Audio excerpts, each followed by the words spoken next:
নমস্কার বন্ধুরা, আমি সুমন আর আমার এই ছোট্ট ছাদ বাগানে তোমাদের সবাইকে স্বাগত।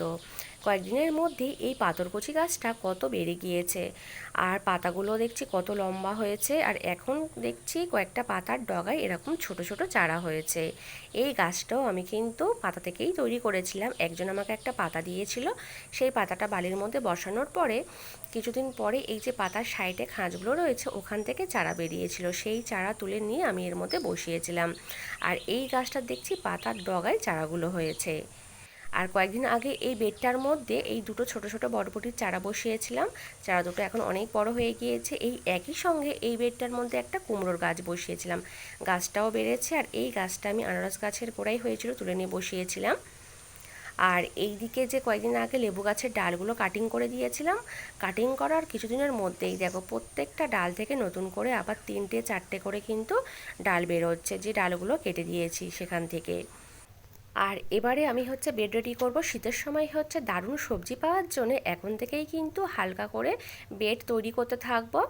আর এই বেডটা রেডি করার জন্য আমি এখানে একটা ফলের ক্যারেট নিয়েছি, আর ক্যারেটের চারিদিকে দেখতে পাচ্ছ একদম ফাঁকা রয়েছে মধ্যিখানেও, যাতে মাটি ধুয়ে বেরিয়ে না যায় তার জন্য এখানে আমি মধ্যিখানে দিয়ে দেবো আলুর বস্তা।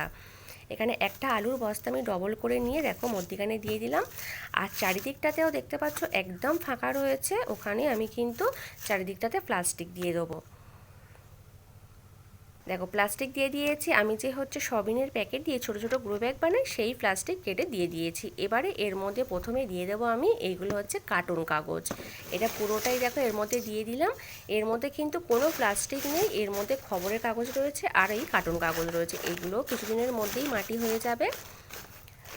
আর এবারে এর মধ্যে আমি দিয়ে দেবো, আমি যে উচ্ছের গাছগুলোকে তুলে দিয়েছিলাম সেই গাছগুলোকে সব রেখে দিয়েছি, এইগুলোই এর মধ্যে দিয়ে দেবো। এছাড়া যে গাছের গোড়ায় আগাছাগুলো হয়েছিল, তারপর কিছু কিছু যে গাছ তুলে দিয়েছিলাম সেইগুলো সব জমিয়ে রেখেছি, সেইগুলোই এর মধ্যে সব দিয়ে দেবো। দেখো দিয়ে দিয়েছি। আর এই বস্তাটার মধ্যে একটা পুঁইশাকের গাছ ছিল, সেই গাছটা তুলে নিয়েছিলাম। আর এর ওপরে যে মাটিগুলো ছিল সেইগুলোকে রোদ্দুরে শুকনো করে রেখে দিয়েছি।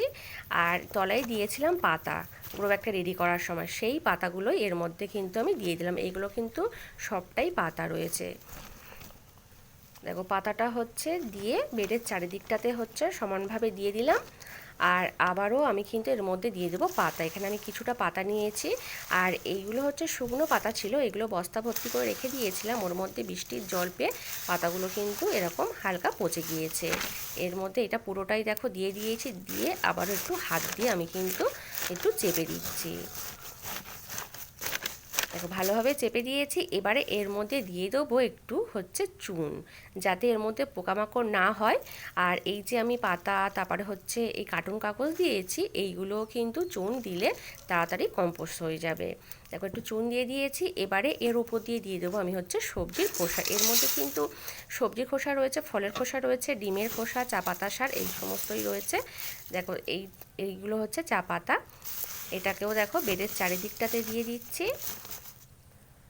আর এর উপর দিয়েও একটু চুন ছড়িয়ে দিয়েছি আবার। আর এবারে এর উপর দিয়ে দেবো অল্প একটু মাটি। এই মাটিটা কিন্তু পুরনো মাটি, ওই যে বস্তা থেকে মাটি ঢেলে রোদে শুকনো করে রেখেছিলাম সেই মাটিটা একদমই কিন্তু অল্প করেই আমি এখন দিচ্ছি, যেহেতু এখন আমি তো এর মধ্যে কোনো গাছ বসাবো না। দেখো মাটিটা দিয়ে বেডের কিন্তু চারিদিকটাতে আমি কিন্তু একটু খেলিয়ে দিলাম। আর যদি এখন সরাসরি এর মধ্যে কোনো গাছ বসাতাম বা বীজ দিতাম, তাহলে আরও একটু মাটি দিয়ে কিন্তু কোনো শাকের বীজ ছড়িয়ে দিলে কিন্তু হতো। এখানে কিন্তু আমার বেডটা একদমই রেডি হয়ে গেছে। আর শীতের সময় যখন এর মধ্যে আমি কোনো গাছ বসাবো, একটু গোবর সার মেশানো মাটি দিয়ে তার উপরে কিন্তু গাছ বসালে হয়ে যাবে।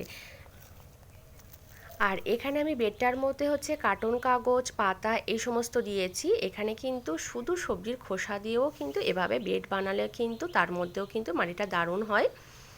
আর এভাবে বেড বা গ্রো ব্যাগ রেডি করলে কিন্তু আমাদের অনেক সুবিধা হয়। এক তো মাটি অনেক কম লাগে, এখানে দেখতে পেলে মাটি আমি কতটুকু ব্যবহার করেছি।